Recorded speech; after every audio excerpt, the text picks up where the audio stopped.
2 Peter chapter 1, verse 8 to verse 10. 2 Peter chapter 1, verse 8 to verse 10.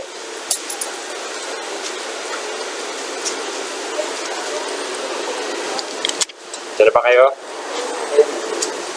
Okay, 2 Peter chapter 1 verse 8. For if these things be in you and abound, they make you that ye shall neither be barren nor unfruitful in the knowledge of our Lord Jesus Christ. But he lacketh these things, is blind, and cannot see afar off, and hath forgotten that he was purged from his old sins. Wherefore, the rather, brethren, give diligence to make your calling and election sure. For if ye do these things, ye shall never fall. Tayo po ay manalangin. Manaming ito sa langit. Hindi po hiling namin sa inyo ang inyong pagpapatawad at paglilinis sa aming mga makasalanang isip, sa aming mga maruming puso, at sa aming mga pagkukulang, at sa mga masasamang bagay na nakita mo sa amin, ay bigyan niyo po muli ng pagpapatawad. We humbly give you our sincere apologies sa lahat ng mga bagay na ito. We pray that ikaw po muli ang mag-educate sa amin, mag-encourage sa amin through this message. Mag-remind po sa amin, Panginoon, ng aming mga kalalagayan bilang mananampalataya. Makita po namin na mas kailangan namin magpakalalim sa pagkatawag na ipinagkaloob. Tulungan niyo po ang bawat isa na maunawaan po ang iyong salita. Makapangyarihan pong gumawa ito sa puso ng bawat narito at makarating din sa mga kapatiran sa record message na ito. Ito po, Panginoon, ay magsilbing hamon sa bawat isa kung gaano namin nababaliwala at napababayaan ang aming pong katayuang mananampalataya dahil lagi namin pinagbibigyan at pinaiiral ang aming katayuang tao.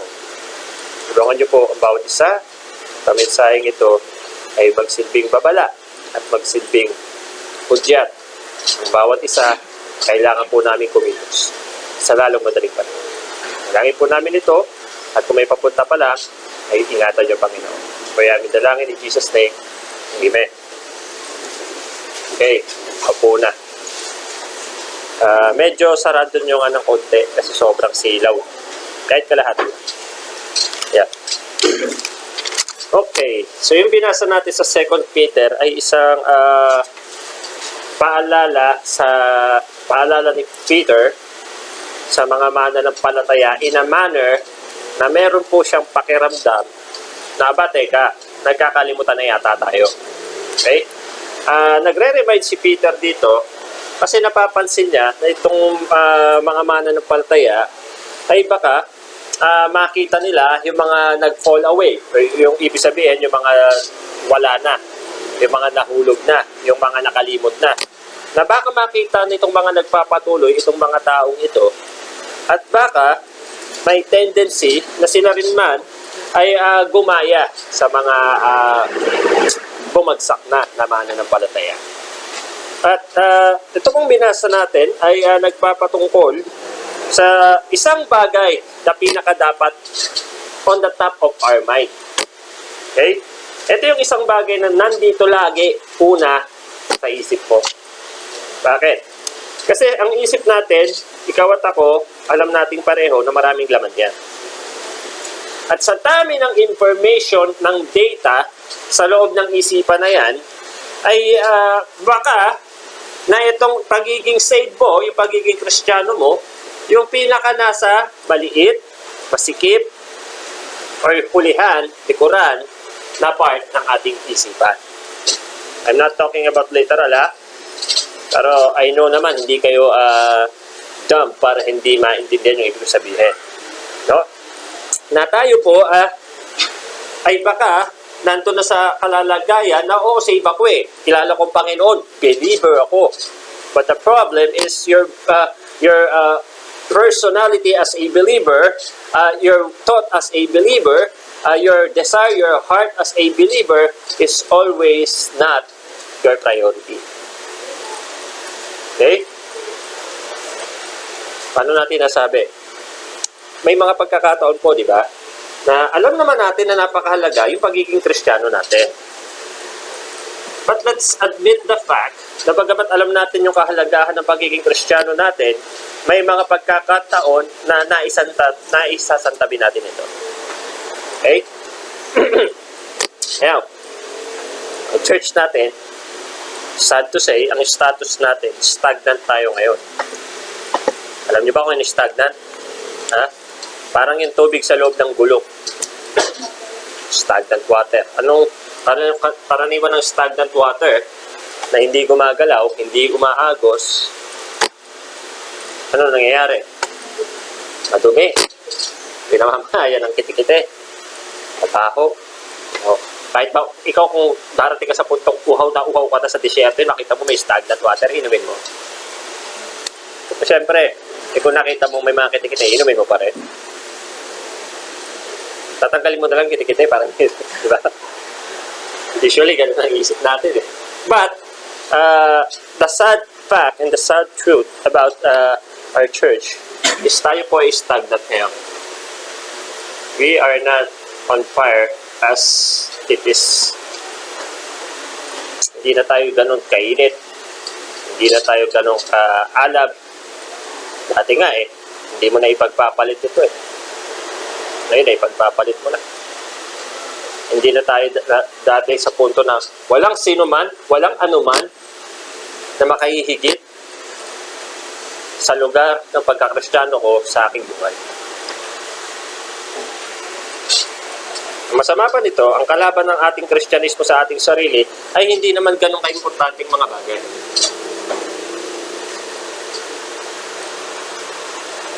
Loving the Lord is loving Him more than yourself. Kaya lang, hindi pa naman huli.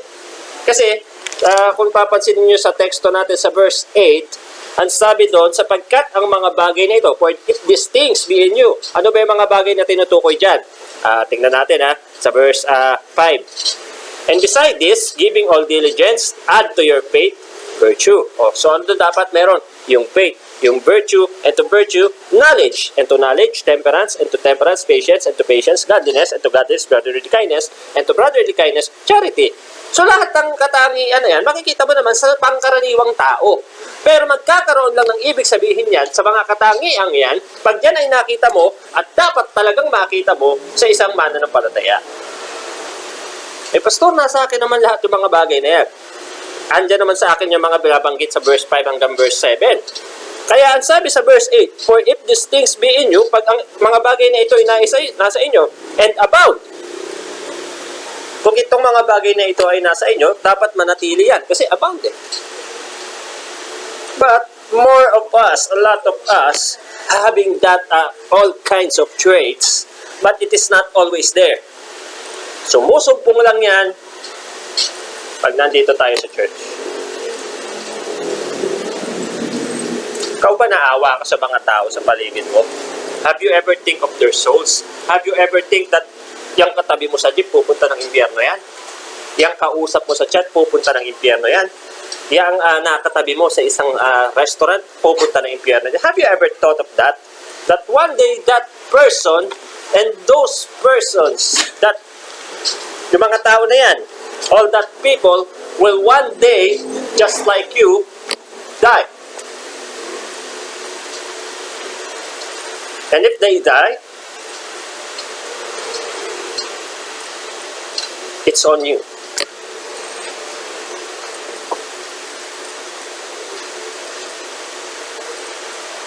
How many people are going to hell without being told of Jesus? Lagi nyo namang naririnig to sa akin na kailangan nating umayo. But to admit it, naririnig nyo lang naman sa akin. Pero hanggang ngayon, wala naman tayong kilos. Mabuti pa nga noon eh. Kung wala pang pandemya. You have the guts, you have the power, you have the desire, at least the desire. And sa atin, kahit yung desire, wala na eh. Alam nyo kung nakalulungkot na minsan pag sinasabi ko mag-soul winning kayo, natatawa na lang kayo. Pag sinabi ko soul winning, dati yun. Hindi na ako ganun. And you are proud of that. Shame on you. Don't be proud dahil tahimik ka sa napakahalagang bagay na pinagkatiwala ng Diyos sa atin. Ang sabi, and I will give unto thee the keys of heaven. Hindi lang kay Peter sinabi yan sa lahat sa atin. Wala namang sino rito. Lahat tayo pare-pareho eh. Nakalulungkot lang. Bakit yung ibang bagay nagagawa mong karirin? Bakit itong hindi ba kayo nalulungkot at tuwing pag-debate na ganyan? Nag-aaral kayo. Proud pa kayo. Hindi talaga ako nag-aaral. But you have the guts. You have the effort to study on other things, to prove on other things, to do other things. Can you still boldly say that you are not ashamed of the gospel of Christ? Do you still believe that it is the power of God unto salvation? Do you still believe that it applies to everyone that believeth? And yet you're still proud.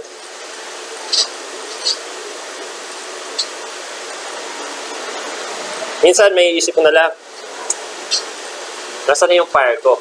I'm searching for my fire, but I cannot find it. Mga kapatid, yung apoy, hindi yan hinahanap. Gusto niyo gumawa ng apoy? Pag gagawa kayo ng apoy, ano kailangan niyo gawin? If you have a little fire and you want that fire to grow, to be larger, all you need to do is to what? Kung nag-iihaw kayo, para lumakas ang apoy, ano gagawin niyo? Buhusan niyo ng gas. Kung gusto nyong masunog yung inyong sinisiga, anong gagawin nyo? Damihan nyo yung panggatong.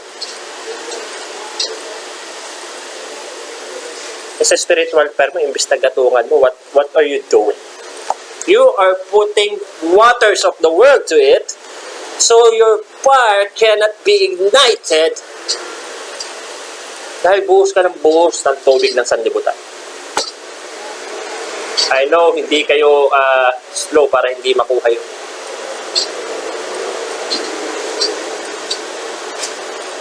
Hindi darating ang apoy sa'yo mag-isa.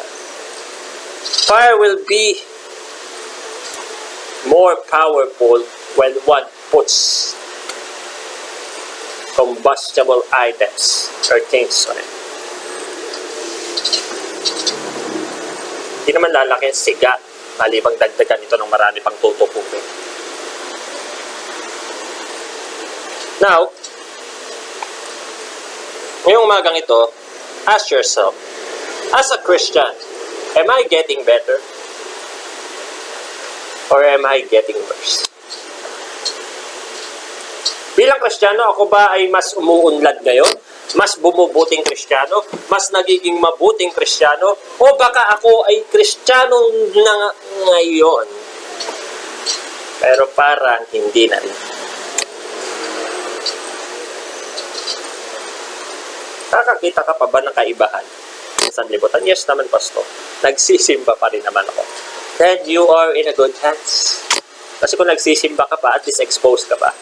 But one day, when you start skipping church, prayer meetings, just like the way you did, na hindi ka naman na-absent doon, you start skipping, you start losing your fire, you start going here late, Satan will not stop of you being late. Satan will not stop of you being just absent for one day. He will put some things, put distractions, put people, put wrong persons,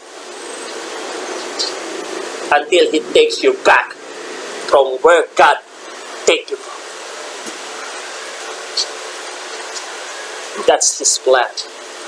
He will not distract the unbelievers. Why? Because they are already under His possession. Do not ever wonder that Satan is not stopping from talking to you, offering you, bringing you to the places that you are not regularly going to. Here's a little wisdom from me. It's not true that nobody likes you.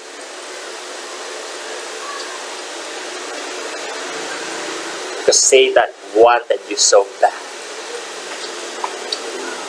He wanted you so bad that he will put everything in his power to bring you back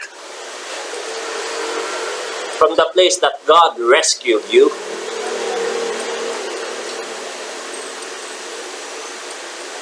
And I promise you, he will not stop until he gets what he wants. He's not done with you yet. Distracted ka pala ngayon. Pero hindi siya magtitigil ng kagagawa ng paraan. Hindi ka ba nalulungkot para sa iyong sarili? Nalulungkot naman. Pero hanggang lungkot ka na lang. Wala nang kilos.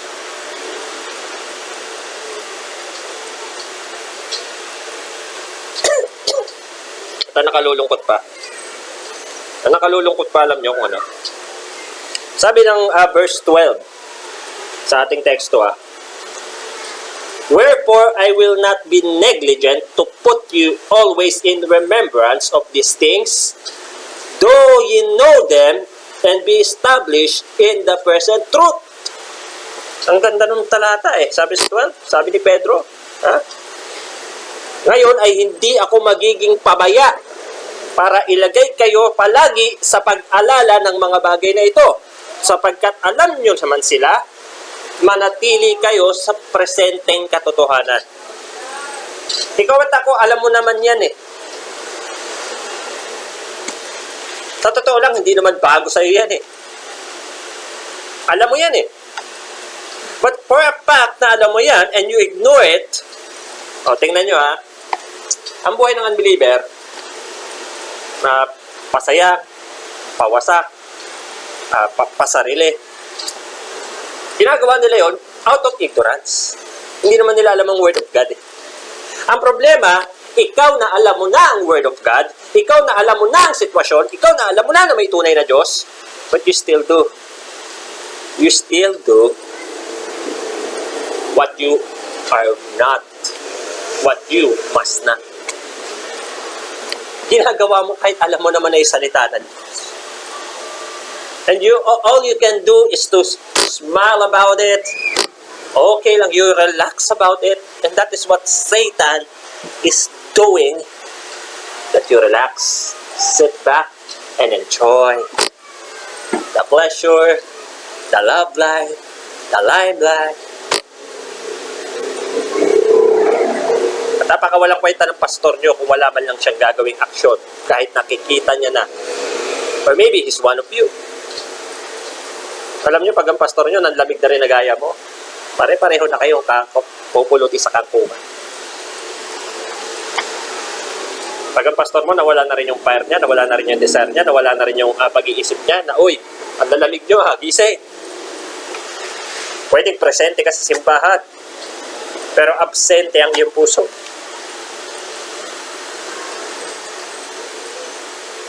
Now, Christians, today, days is still passing, lumilipas pa rin yung mga araw. Wala naman nagbago lumilipas pa rin yung panahon. But we see a great decline, lalo na this pandemic, a great decline of numbers in attendance. But the more sad fact is we not just only see a great decline of numbers in physical attendance, but we also see a larger decline on fire and spirituality. I miss the days when this somebody have no time in other things but spend most of the time reading the Bible. I miss the days when someone searches for souls, wants to bring people. I miss this someone that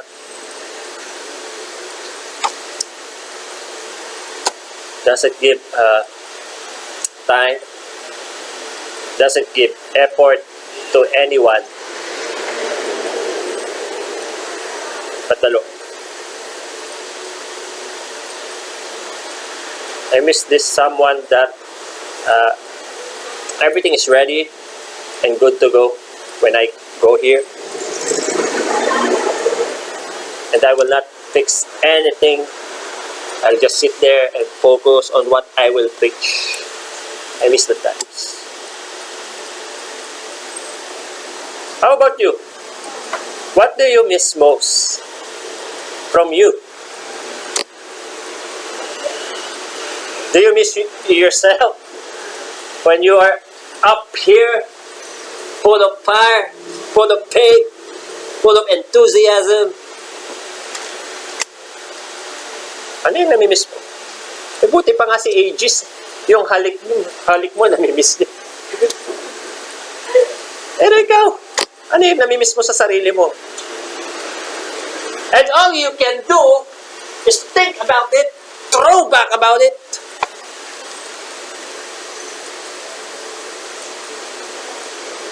And you're waiting for that day, for that very somebody to get back. Well, it will not go back on its own. If you want your spirituality self to go back, you will not wait for it. You will go and find it. Hindi kusang babalik ang apoy pag namatay ito. Kailangan itong muling sindihan at gatungan para muli itong maglihan. Now, okay ka pa. Ako naman nagsasabi sa'yo, okay ka pa naman. May pana. Hindi ko masasabing okay ka. May pana. Bakit? Kasi nagsisimba ka pa naman. Pero hindi naman natin gagawin pa siya at kumparahan ng ibang tao. Ang babasihan at kukumparahan natin ay ang salita ng Diyos. At ang salita ng Diyos na binasa natin sa ikalawang aklat ni Pedro ay nagsasabi sa atin na most Christians do not grow by leveling down. Christians will only grow when they level up. If you go level down on your relationship with God, you will not grow. Si Peter din yung nagsabi, dapat grow in grace and in the knowledge of our Lord and Savior. So ngayong umagang ito, para sa ating preaching, pinamagatan natin itong mensahe na getting better as believer. Getting better as a believer. Na mas nagiging mabuti bilang isang mananampalataya. May unbeliever ba dito? Kasi kung may unbeliever dito, share ako muna. Wala naman. Believer ka, sigurado ka. Eh, ba't asal unbeliever ka? Getting better as a believer. Ha? Tatlong paraan na ating masisilip dito sa binasa nating teksto. Diyan lang tayo iikot eh. Ha? Getting better as a believer. Number one, to get better as a believer, learn God deeper. Learn God deeper. Ano sabi sa verse 8? Ulitin ko ulit. Sapagkat sa mga bagay na ito na nasa inyo. For if these things be in you, kung ang mga bagay na ito ay nasa inyo, at nananatili, they make that ye shall neither be barren nor unfruitful in the knowledge of our Lord Jesus Christ.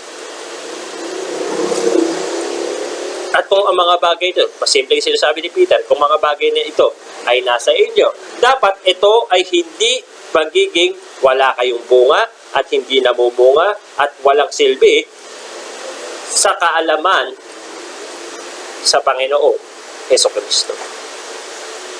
Ngayon ang tanong dito, ano ba kakilala ang Panginoon? Ha? Pag sinabing Lord Jesus Christ, what is the first thing that came to your mind? Savior. Diba? Sasabi mo, Savior, Savior ko. Yes. Pag sinabing Lord Jesus Christ, the first that came up to your mind is your Savior. But every day, what is the first thing that came to that mind? Ano yung unang bagay na pumapasok sa iyong isipan sa bawat araw? Huwag nyo naman sabihin kung sino o kung ano. Who is the first thought of your everyday? Mababaw yun eh. But let's see. Peter reminds Christians to go deeper. Ang pinapaalala ni Pedro dito sa mga mananampalataya ay hindi nilang bastang kilala si Kristo. Na habang tumatagal, habang dumadaan yung panahon, mas nakikilala nila ang Panginoon sa bawat pagkakataon. Kaya nga sinasabi ko sa inyo, nalulungkot ako na hindi kayo nag-aaral. Inasa nyo na lang talaga sa akin lahat ng paglago nyo. Inasa nyo na lang sa prit, kaya nga ako nagsisimba, dyan ako lalaro. Kaya alam mo ang bagal ng pag-unlad mo. Samantalang may time ka naman magbasa ng Manila Bay. May time ka naman magbasa ng White Sand. May time ka naman sa pambabati ko sa kung sino-sino at kung ano-ano. May time ka naman para sa taong yan. Pero hindi mo mahanapan ng time above that. You have time to work, you have time to love life, you have time to study, you have time to Facebook, you have time to your cellphone. Pero hindi mo mahanapan ng oras is yung pag-aaral, not just na parang Bible study, kundi yung pag-aaral para mas pakilala mo kung sino ba ang Panginoong Jesus. Pag sinabing Panginoong Jesus, ano yung mga basic knowledge natin? Savior, namatay sa krus, nabuhay uli. Besides that, may mga alam ka pa ba? Mga Bible story, alam ko yun. But how about your personal relationship with isang level na kayo ng Panginoong Jesucristo, may intimate time ba kayong dalawa? Saan na kayo nakakaabot ng Panginoong Jesus? Asan na kayo? Gaano na kayo kalalim? Samantalang may mga tao na kailan mo lang nakilala, ang lalim mo na. May mga tao na kailan lang dumating sa buhay mo, siya na yung pinakamahal mo.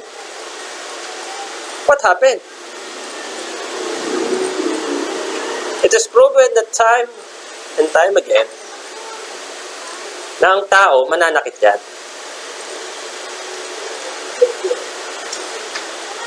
Pero magbilang ka ng araw na sinaktan ka ng Panginoon. Wala pa, di ba? Wala pa. But how come na may mga tao na mas mahal pa rin natin kaysa sa Kanya?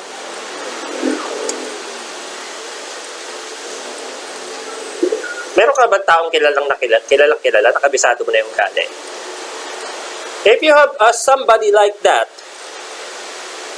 paano mo nakilala yung tao mo? Paano? Di ba nakasama mo kasi? Matagal mo nang kilala.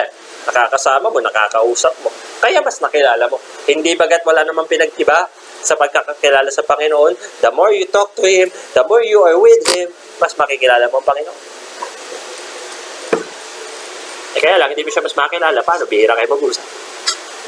Mag-uusap man kayo, hihingi ka lang. Mag-uusap kayo, protein na lang.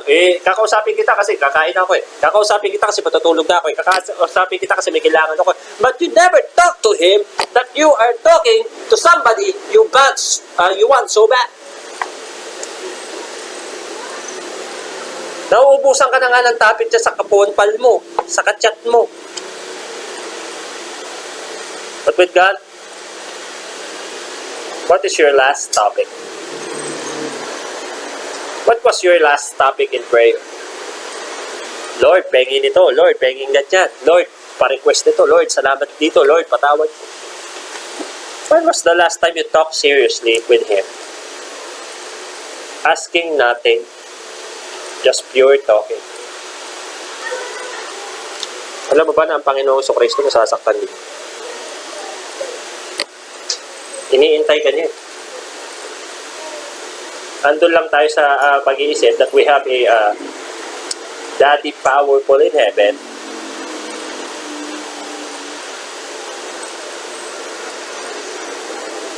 Pero di ba, minsan kailangan din naman nating marinig ang Panginoon. Now, ito. Alam niyo ba yung mga kayamanan? Kaya precious yung mga yan. Bakit precious ang ginto? Bakit precious ang mga bato, ang mga ruby, mga sapphire, mga emerald, ang mga diamond, pearl? Bakit ang pearl precious? Sa ilalim pa ng dagat eh. At very rare. Bakit ang diamond precious? Ang hirap makakita. Bakit ang gold precious? Hindi ka naman makakatibag ng ginto basta-basta. Ngayon, madali. Magbaklas ka ng computer. Pero kakapirasong ginto yun. Pero bakit precious sa mga bagay na yun? Ang mga precious na bagay kasi, hindi madaling matagpuan. At ang mga precious na bagay, para matagpuan, marami kang dapat gawin, hukayin, sisire. Well, to tell you frankly, ang salita ng Diyos, hindi namang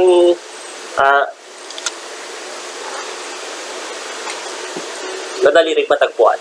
Actually, ang Bible, ang daling matagpuan, andyan. Pero iilan ang pwedeng makaunawa niya. Pero what makes the Bible so precious? The Bible is precious because it is easy to found, but only few can comprehend it. O, kasi nga kayong mga matatagal na rito, dami nyo pang hindi alam dyan, di ba? Kaya lang, paano mo naman malalaman, naiintindihan yung mga nandyan? Kung hindi mo naman talaga inaharap. Itong church, itong pagsisimba, naging routine na lang ito eh. Oh, because Sunday today, mag-church ako eh. Sunday ngayon eh. Responsibility na lang ba? Sunday ngayon eh, kaya magsisimba ako kasi responsibility ko. Konti na nga nung nagsisimba, ilan pa kaya dyan sa mga nagsisimbang yan ang talagang wholeheartedly kaya nandito?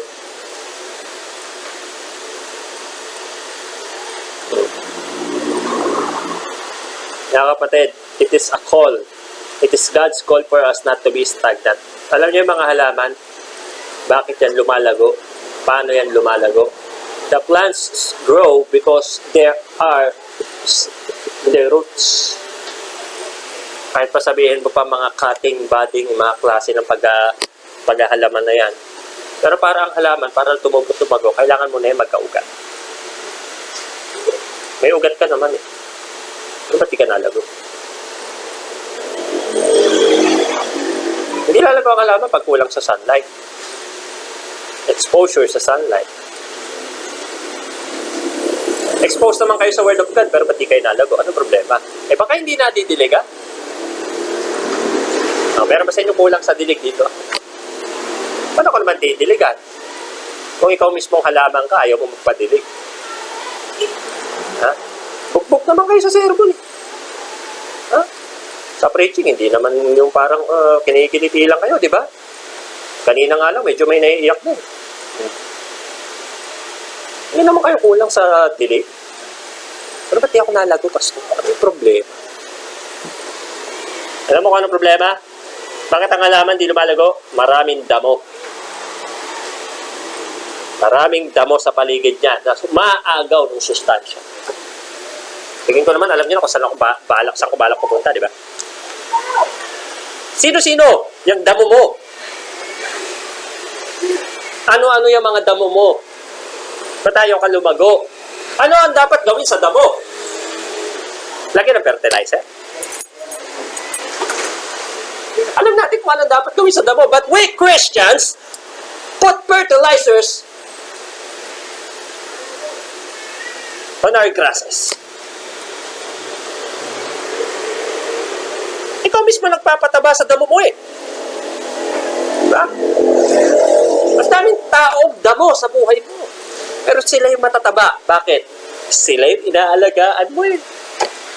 Nasa ka naman nakakita, plantito at plantita.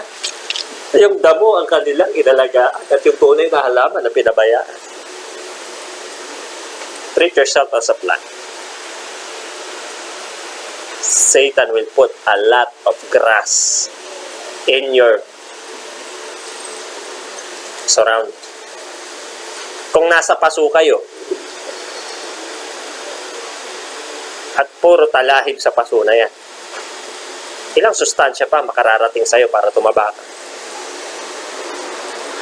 Kaya talahib pa naman, mabilis lumago yan. Diba? Ang bilis din ano yan. Kahit patay mo yan, hanggat hindi nyo binubunot ang ugat, patuloy nalalago ang damo. Mga kapatid, hanggat hindi nyo pinuputol yung pinagmumulan ng pagiging malamig nyo, hindi kayo mag-iinit sa Panginoon. Ano ba pinag-uugatan ng paglamig mo? Di ba alam mo naman yun? Minsan nga akala mo totoo. Akala mo totoo yun. Akala mo yan na yun. Damo pala yan, napadala ng job para i-distract ang pagiging Kristiyano. At ikaw naman, parang tanga ka rin. Ang ganda-ganda ng dilig mo doon sa damo. Ha? Nakalagay pa sa damo, ito yung padala ni Lord. Yung damo. Si Lord ang padala ng damo. Huwag tayong tanga. Ang Diyos hindi magpapadala ng damo sa buhay mo. Minsan nga, may malinaw na pagpapakita ang Diyos na damo yan eh. Pero eto ka, may dalang pandilig at fertilizer para sa damo. Nakakatawa, no? Gusto mong taba-taba ng damo tuloy, alaga mo eh. Pagtingin mo sa tunay na halaman, payat, tuyot. Yung damo, ang lago. Siguro naman naiintindihan niyo yung tinutumpo ko, di ba? Ano? Dapuan ko pa ba yun? O guess yun na, tama na. Ha? Yung mga damo sa buhay mo, yung mga parasites that takes away the fire of your heart as a believer. You will not know God deeper. Pag pinag-aralan niyo ang Panginoon kung gaano siya kahigpit, ang dami mo kailangan tanggalin na pala sa buhay mo, nandyan pa eh. Ha? Anong gusto ng Panginoon sa tungkol sa mga bagay-bagay sa issue ng buhay ko? Sa priority, anong gusto ng Panginoon? Di ba sabi niya, seek ye first? Sa financial, anong gusto ng Panginoon? Ha?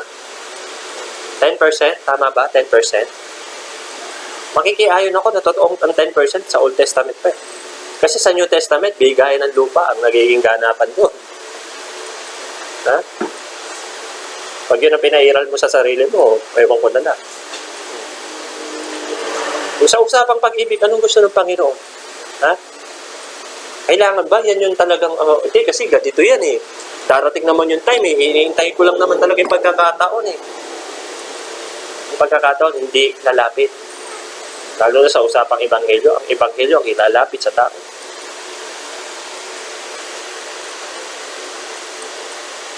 Minsan pa para kang tanga.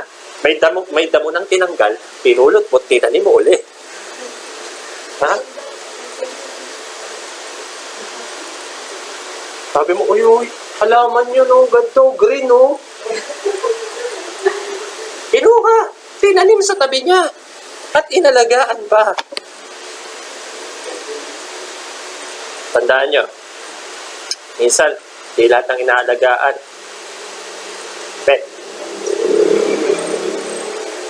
ingat ka, baka inaalagaan mo, sawa. Sawan tutuklaw sa'yo.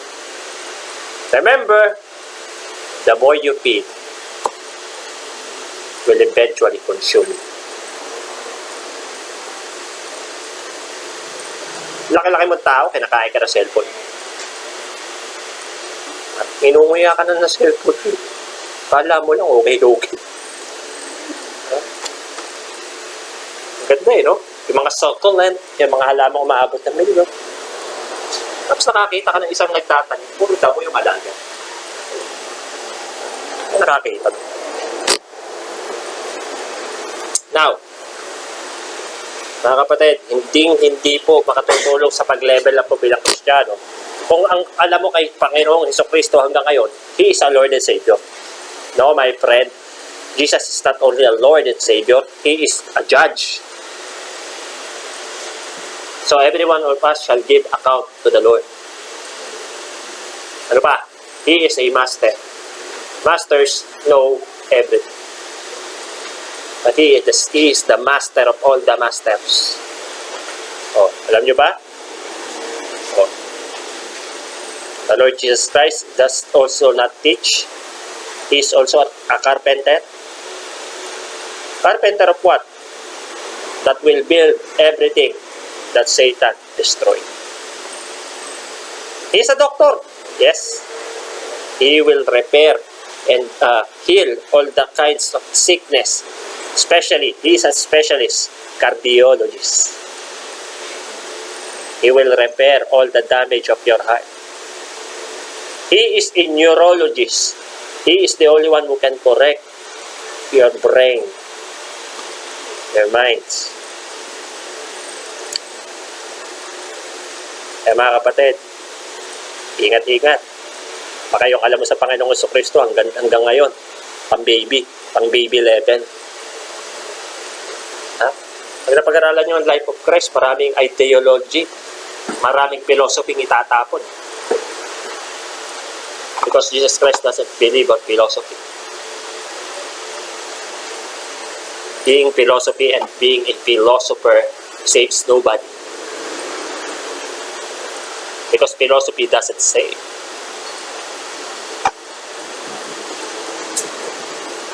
Oh, unang puntos pa lang, uwian eh. Diba? Alamin mo yung malalim na bagay ng Diyos. Iyan yung makatutulong sa'yo para to get better as a believer. Alamin mo yung bagay tungkol kay Panginoong Hesukristo. Sa number 2 pa. Number 2, getting better as a believer, number 2, is to look at the gospel dramatically. Look at the gospel dramatically. Ano sabi sa verse 9? At siya na nagkukulang sa mga bagay na ito ay bulag at hindi niya makita ang mga bagay ng hinaharap. At nakalimutan niya na siya ay kinugasan lang mula sa mga dati niyang kasalanan. Oh. Sino pinatutungkulan dito? Unbeliever or ex-believer? Ang pangit pa naman pag may ex ka sa unahan. Ex-boyfriend. Ex-president. Oh. Sino rito ang mga naging ex na? Ang pangit pag may ex ka na. Di ba kahit sabay, pangit ang ex eh. O, X. Ibig sabihin, mali. Paano pag 3 X yan? Ay malalayo. Palong matindi yun. Pero ang pinakapangit, tawagin kang ex-Christian. Dating believer yan, nagpapaawit yan eh. Okay, special number pa yan eh. Ang ganda pa nung kanta niya, Jesus is my Savior, I shall not be moved. But He was already removed. And tandaan nyo to ha, nobody goes out from the church. Hindi totoong may taong umaalis sa church. Pero totoong may inaalis sa Diyos. Ang Diyos ang naglalagay, ang Diyos din ang nagtatanggal. At ang pangit, pagka tinanggal ka ng Diyos. Kasi pag tinanggal ka ng Diyos, una, baka hindi ka talaga na-save yung simula pa lang. Pangalawa, baka sa sobrang toxic mo, ayaw ka na ma-save ni Lord. Napakasakit nun pag ikaw ang tinanggal. Si ano? Dati nagsisimba yan dyan eh. Hindi no, tinan mo, bading na ngayon. Kala namang hindi na nagsisimba, nakaganda, nakaluwag, nakatuwa sila. Sa Biblia ko, nakalagay dito, but he that lacketh these things is blind. Sa mga taong ganun, ano daw? Bulag. and cannot see afar off, at hindi nila natatanaw ang bukas. And he had forgotten that he was purged from his old sin. At kinalimutan nila na sila ay hinugasan na ng Panginoon mula sa kasalanan nila. Kung pansalarawan ng Biblia sa mga taong gano'n, isang asong sumuka at kinain muli ito. Mga kapatid, hindi ko sinasabi ito para ihiyain ang kung sino. Hindi ko sinasabi ito para ipaiwas lang kayo na gawin nyo. Pero ang tangan nyo na lang pag ginawa nyo pa yun. Ano sinasabi ko? Peter tells us the difference between the hope of a Christian and the vanity of those who only look at the present.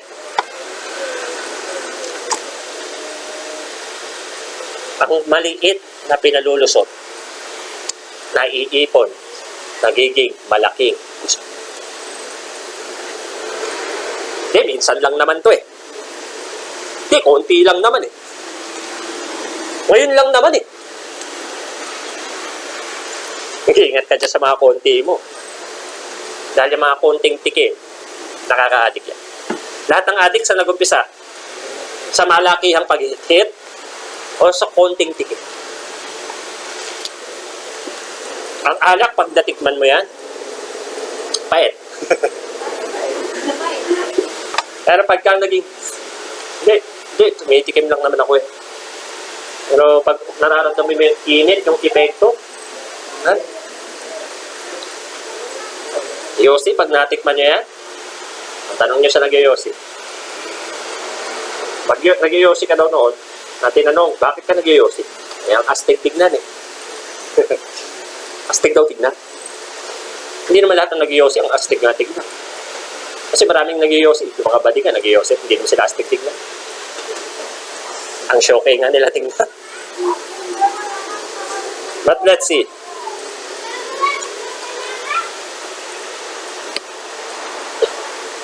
Bakit sinabi ni Peter itong mga verse na ito? Hindi para sabihin sa atin na sila, bobo sila, tayo magaling. Kasi sabi ni Peter dito sa verse na ito, nagpapaalala siya na kung ganun yung sinapit nila, bakit mo gagayahin?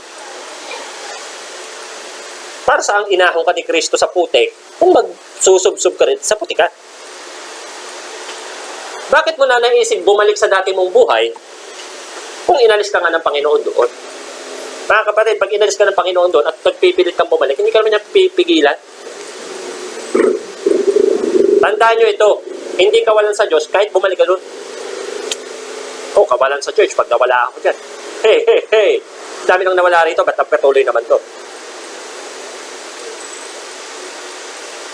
Kahit mawala ka, magpapatuloy ang gawain. Hindi mawala na lang ako, magpapatuloy naman pala. Sige. Gusto ko pala eh. But you and I, one day, sabi nila, wag niyo akong husgahan. Ang Diyos ang mag-uhusga, and He will be. One day, He will be judging you and me.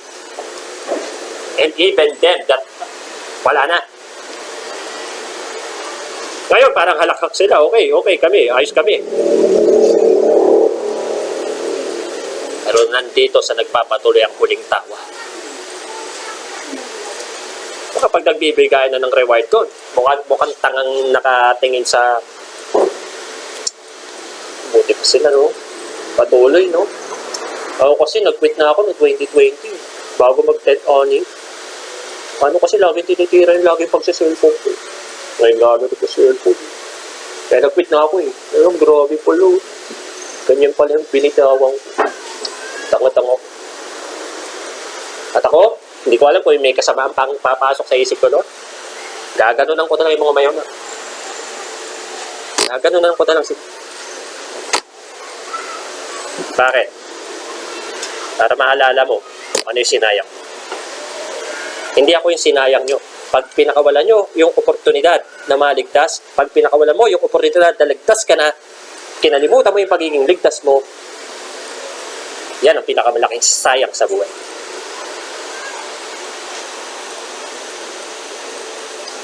Hindi ang Diyos ang nagkamali, ikaw ang nagkamali ng desisyon. Maraming hakbang Pero pag nagkamali ka ng unang hakbang, baka malayo na ang iyong marating. Away from God. Kaya nga minsan, umahakbang ka pa lang ng maliit eh. Sinisita na kita eh. Op. Teka, nagkakaliputan yata tayo ah. Bakit ka wala? Op. Hindi, ano pa naman po, nagbabasa pa naman po ako. Pa naman. Samantalang dati yung nagbabasa, yun talaga, nagbabasa ako. Dati yun ang lab na lab mong gawin eh. Mga kapatid, look at the gospel dramatically. Sa bawat kalokohan mo, you put a nail on Jesus Christ. You're only making His sacrifice painful.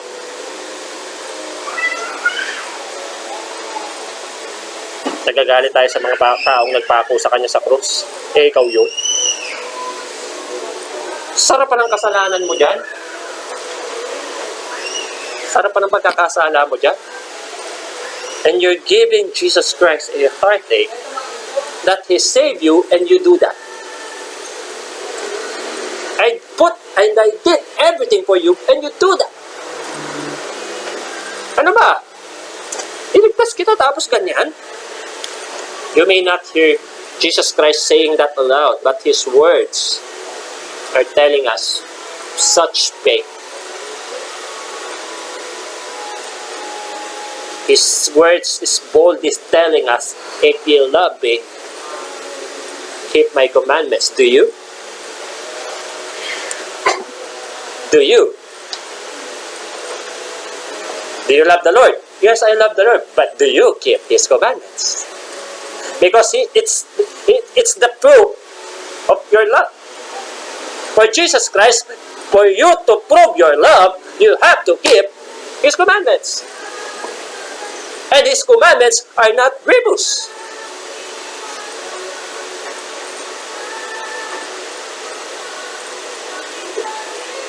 Pero bakit hindi mo nasusunod ba sa commandments niya? Again, we will back to the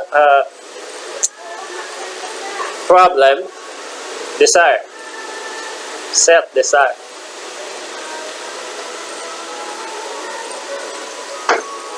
Ang hirap pangatawanan, you're not my will, but thine be done, ano? Hindi mo subukan. Pwedeng hindi mo pa kasi sinusubukan.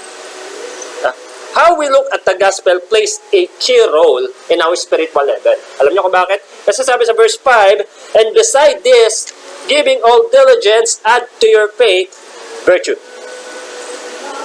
At sa lahat ng mga bagay na ito, idagdag nyo sa pananampalataya nyo, ano? Pag-aalay. Paghihiwalay. At pagpupursige ng kaalaman. Yung mga tao, mga kapatid, na tinitignan nila yung kaligtasan nila at dinidibdib nila ng sobra yon, mas nagiging maingat sa bawat ilang desisyon. Teka, save ako eh, pero may effort to. Mundo ako nito eh. Pero hindi pa rin save to eh, dapat ganun pa rin. Pero konting effort, konting trabaho, konting bigay.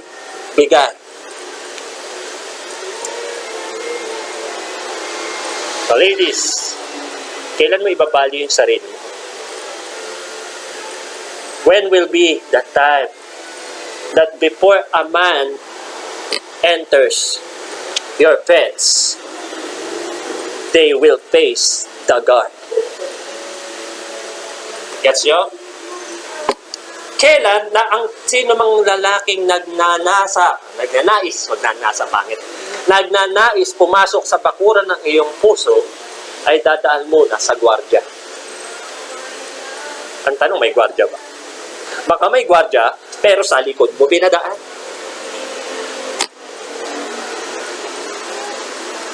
You know what I'm saying? You cheat your way to your love life. You cheat your way to your love life, your partner will cheat also.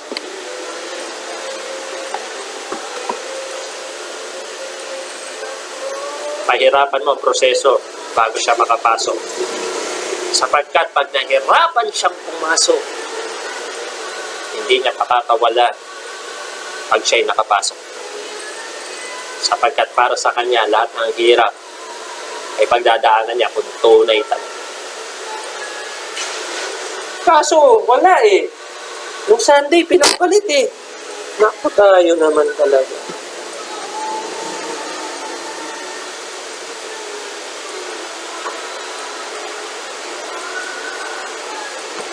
Papailing na lang talaga.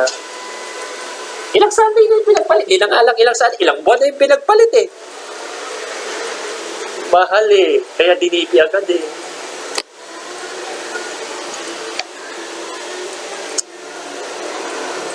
Dami pa noon sa ibang bagay, sa Diyos lang wala. Nakakalungkot. Pinakikita lang na yung gospel, hindi una.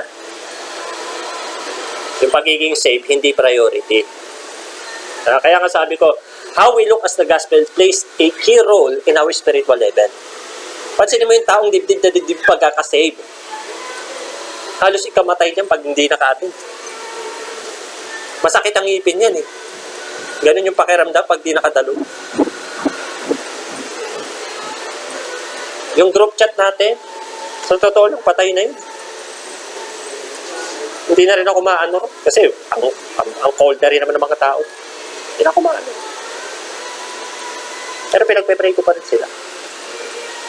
Pero yung nandun ako, wala naman. Magre-respond lang kayo rin. Gusto ko nga, palitan na yan. Kaya lang, naisip ko rin. Ganun din naman eh. Ganun pa rin naman ang mangyayari. Kahit na mapalitan ko yun. Ganun pa rin naman. Pag nagsimba yan, mapapatawad ko pa rin. Lalambot pa rin ang puso ko. Huwag na palitan. Hayaan na lang.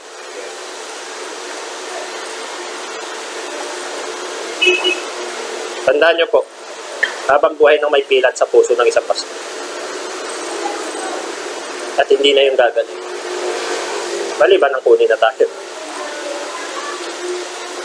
Kasi habang buhay ang pastor, habang may miyembro, patuloy na masusugatan niya. Maylin! Ano si Eileen, umingiti na lang, oh. Ilang sugat na ba? Ay, hindi na lang sugat, saksak.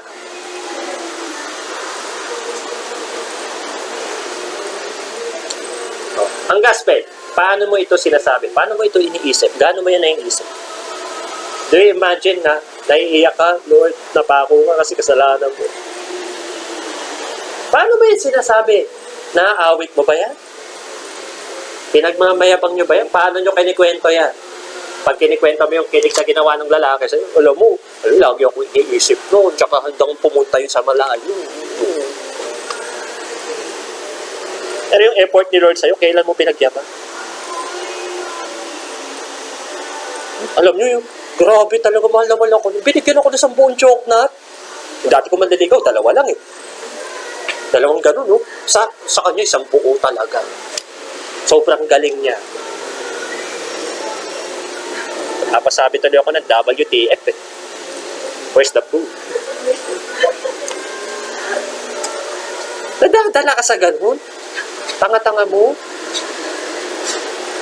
Nadala ka na nga sa ganun. Hindi ka pa nadala eh. Gamitan mo naman ng konti nito. Effort ng Panginoon, sobra-sobra, hindi mo ma-appreciate. Kung na-appreciate nyo ang effort ng Panginoon, i-display to rin yung effort nyo para sa Kanya. Ngayong araw na ito, may effort ka na ba kay Lord? Ngayong araw na to lang. Oh, pastor, yung pagpunta rito, effort yan.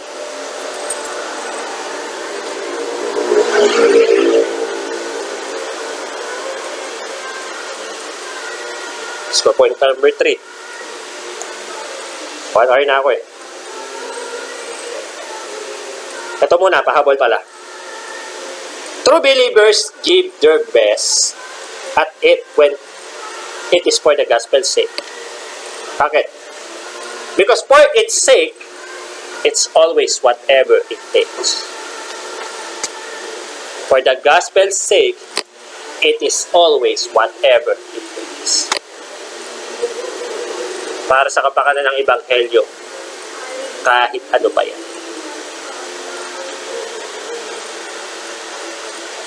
Hindi ka bang mawala ng love life for the gospel?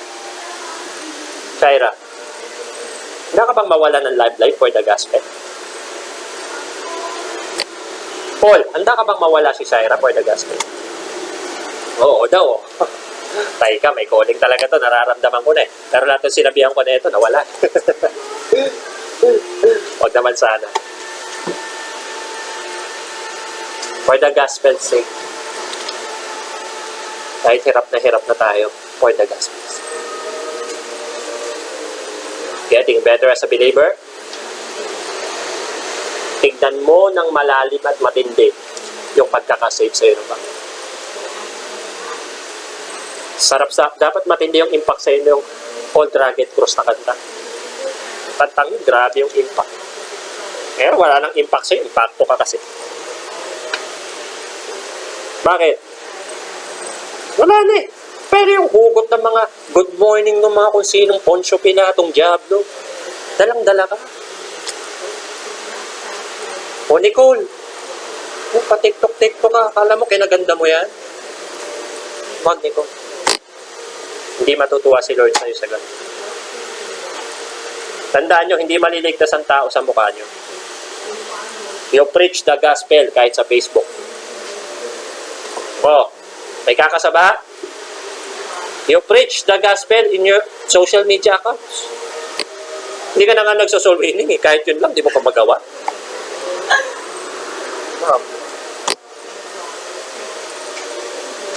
Your Facebook must be preaching Christ and not preaching.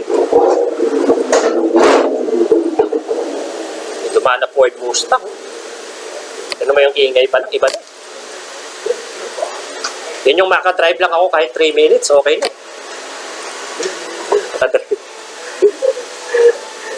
Lastly, getting better as a believer, number 3 is to live godly accordingly.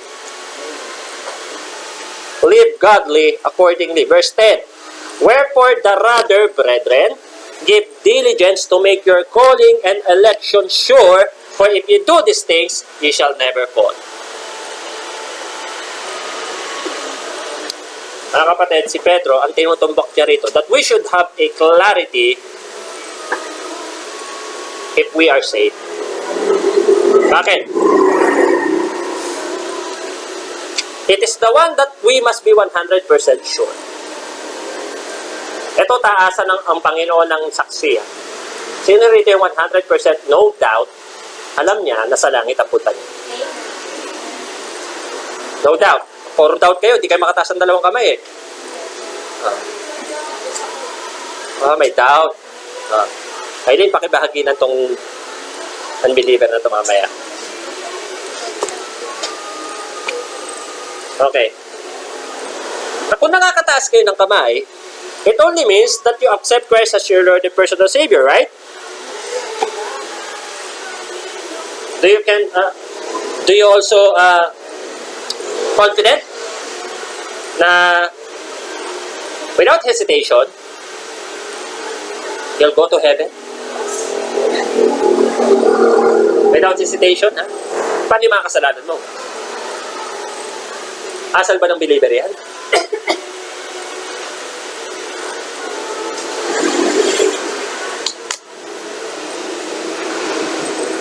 "100% salvation must be evidently, clearly, obviously seen in our life." Do you saw it? So, Pastor, kung ihahambing mo naman sa ibang tao, isa akong santo. Kung ihahambing sa ibang tao, siguro nga. Pero kung ihahambing sa salita ng Diyos at mga believers doon, isa ka pa rin bang santo? O santong paspasan? Depende yan sa paghahambingan eh. Ang pinaghambingan mo, unbeliever eh, talaga mas mabuti ka doon. Pero pag hinambing ka sa mga dating believer, sa Bible times, ano ba yung mga Bible believers? Araw-araw may gawain niya. Grabe, mag-pray ang mga yan. Pag sinabing pagbibigay, di ba, walang matira sa mga yun. Oo, Pastor, sige na, aminado na ako, malayo na, oo na. Pero iba na henerasyon ngayon eh. O, tinan mo. Yes, generation may be different, but God is the same. But the Lord is the same.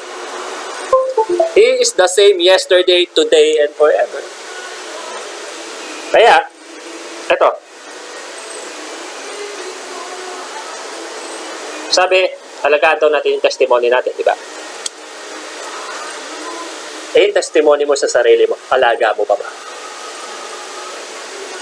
Ikaw ba naniniwala ka pang believer ka pa? Yung sarili mo na lang eh. Kung tatanungin yung spiritual na sarili mo, believer ka pa ba?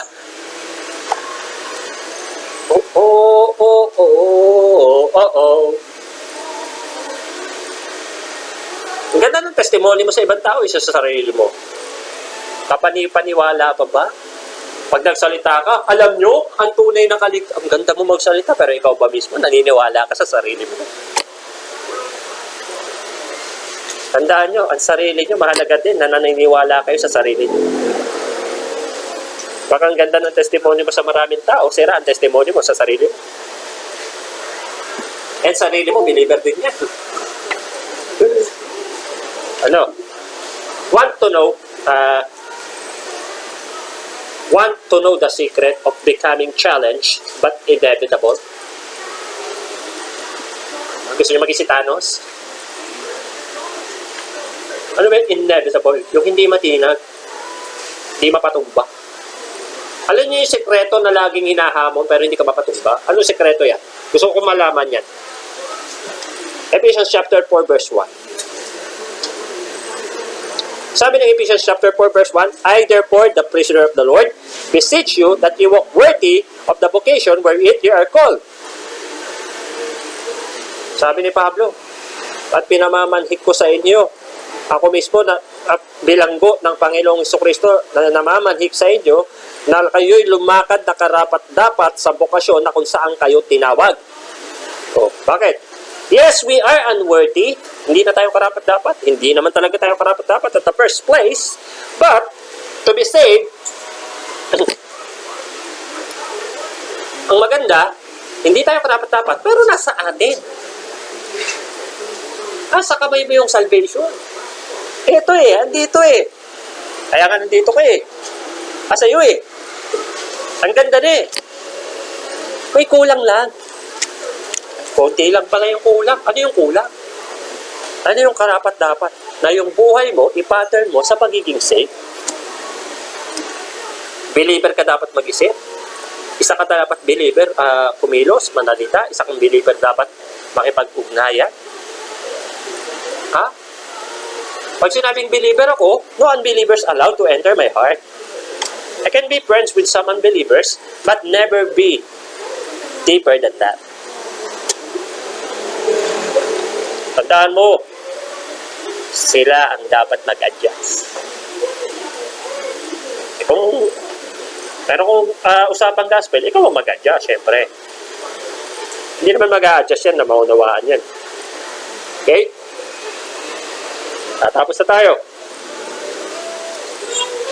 Alam niyo sa Matthew 5:16, na sabi doon, let your light so shine before men, that they may see your good works and glorify your Father which is in heaven. Doon sa salitang let your light so shine before men, kasama ka doon, hindi? Sa mga men na yun. Kasama. So, ibig sabihin, if you will live godly accordingly, ikaw mismo bilang believer, naniniwala yung mga taong believer ka nga, nakikita ng mga taong believer ka nga, pero dapat sa sarili mo at si Lord, sa inyong dalawa, alam nyo pareho na believer ka nga. Baka naman yung ibang tao lang nakakalam na believer ka, pero ikaw mismo, you know in yourself that you are much worse than an unbeliever. You do things unbelievers does. You think of things unbeliever thinks. You feel the same way as unbelievers do. You live likely as an unbeliever. You're just saved in mind, but not saved in heart. Friends, we must be saved both in heart, in mind, and in life. Buhay believer po. Ano bang buhay believer? Diyos, tao, sarili. Simbahan, bahay, trabaho, o eskwela. Diyan umiikot ang buhay ng Pilipino. Pero ang nangyayari, simbahan, jowa, simbahan.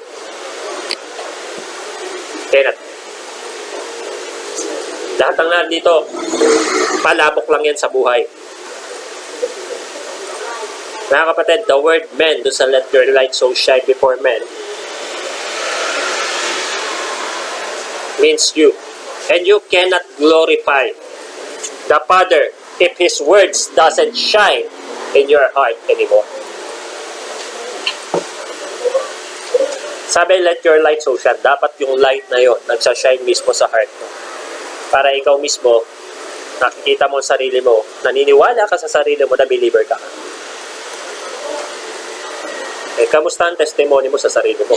That's the question. Live godly according. This morning, what is the godly thing you did? Ano yung godly bagay na ginawa mo kanina? Meron ba? This week na lang. Meron naman. Ay yung gagawin mo this coming week na godly bagay. Nag-iisip ka pa. Ay, nag-pray ako. Godly yun. Wala naman ako sinabi kita. But we need to do things, godly things beyond the regular. Beyond the basics. Mag-soul searching kayo. Meditation. Magmuni-muni ka. Kamusta buhay ko? Layo na pala ng nararating ko. Dati, ligtas ako eh. Yun ang matinding searching. But let God help you in searching. Ask God to search God with all your heart. Conclusion. Itong verse na to magandang pang-conclusion. Verse 11.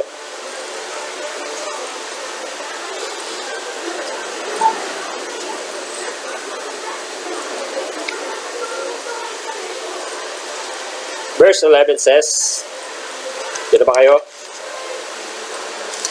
2 Peter chapter 1 verse 11.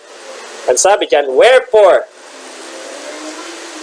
for so an entrance shall be ministered unto you abundantly into the everlasting kingdom of our Lord and Savior, Jesus Christ. Bakit yan ang conclusion natin? Pansinin nyo.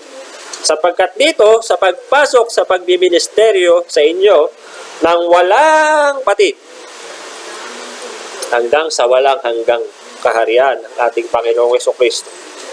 Panginoong tagapagligtas ng Panginoong Jesucristo. Mga kapatid,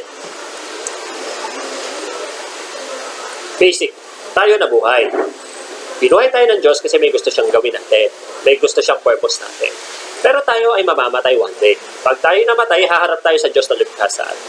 Pag umarap tayo sa Diyos na lumikha sa atin, may pananagutan tayo sa mga maling ginawa natin, pero may pagbibiyaya siya sa mga tamang bagay na ginawa natin bilang Kristiyano.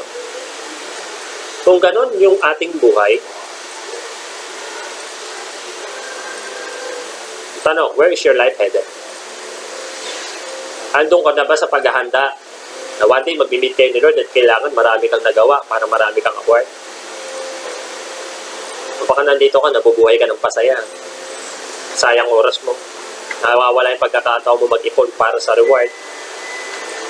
Mga kapatid, we need to get better. Hindi dapat pa-worse ang Kristyanismo. Pa-better dapat. Hindi na, ang tagal na natin tumatagal yung church. Going to 10 years na yung church. And yet you still baby. Nakakaya sa Panginoon pag naunahan kayo lumago ni Paul. Nakita niyo si Paul, spiritual, tapos kayo ganyan pa rin. Ito nakakaya yun. Si Paul na yung, uy, Shaira, bango na. Nandito na ako sa church, nasan ka na? Naku, makakalungkot yun. Patay. Punto ng mensahe natin, sana bawat araw lumalayo. Hindi lumalayo, lumalayo. Tayo po ito mayo. Tayo po ito madala.